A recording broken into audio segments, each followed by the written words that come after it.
guys, just assembling these hive stands for the Flow Hive 2 Plus, and the second one will be for an existing Flow Hive hybrid that we're acquiring from one of the gentlemen at the local bee club.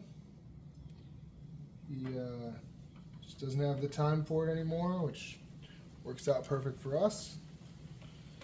So just working on these, finishing getting them put together, gonna get them stained up, the roof painted for the one. This one's gonna be Crystal's hive, so I got a nice purple color for the roof because anybody that knows Crystal knows her favorite color is purple. So